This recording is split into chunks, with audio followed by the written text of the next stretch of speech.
When I was a little girl, my auntie had me, and she would put my outfit on because I used to dance powwow. And she'd tell me, sit down, I'm going to tell you a story. When you see the flash, the lightning, I said, you know what that is? And she told me, and I said, what? It's our Creator. He's getting ready. He's taking him too. He's going to start up and have a powwow. He's getting on his outfit. He takes his real time putting on his outfit, his feathers, making sure everything is in place. When that lightning flashes, that means he's taking a good look at himself, making sure everything is in place. All the beads, his paint. And then when he's ready, said, okay, I'm ready. He'll talk to Mother Earth. I'm ready, woman.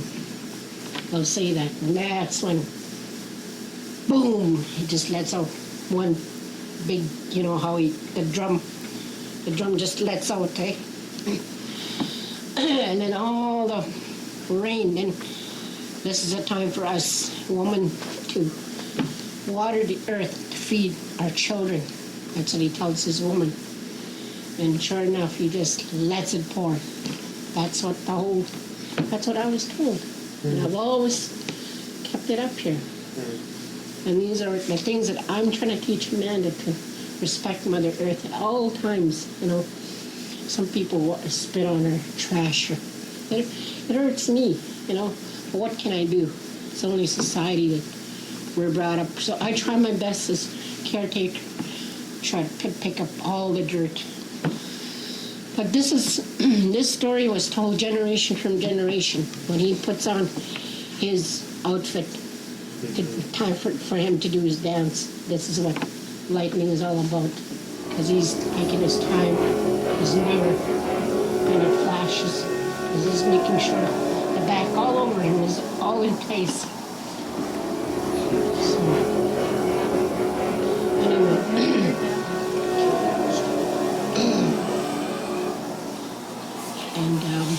And that time when spring comes, when Mother Earth brings all these willows out, all Mother Nature, babies of everything, right? That is her time to give life, and also for us to appreciate that we can produce each other, right? And also for the time for her to have a break, because in the summertime she becomes so beautiful. It's for her time to be free and say, well, I'm just going to let my children be out. This is what, the way I interpret, you know, Mother Earth in the springtime. In the fall, she cleans. She's the one that cleans up the colors, all the colors of her. She combs her hair, and it turns all colors, making sure, well, this is time for me to clean up my children, she says. And this is why we get the wind, all the rustle of the leaves. This is time. Sometimes she brings a tornado. If you say, okay, you dig up a part of her that's not supposed to be dug, that's a time for her to let out her anger. So she brings up a tornado. Of course, Father Sky is going to help, because they're hurt. This is not why we brought these children into the world, to misuse the earth. That's what it all interprets. So.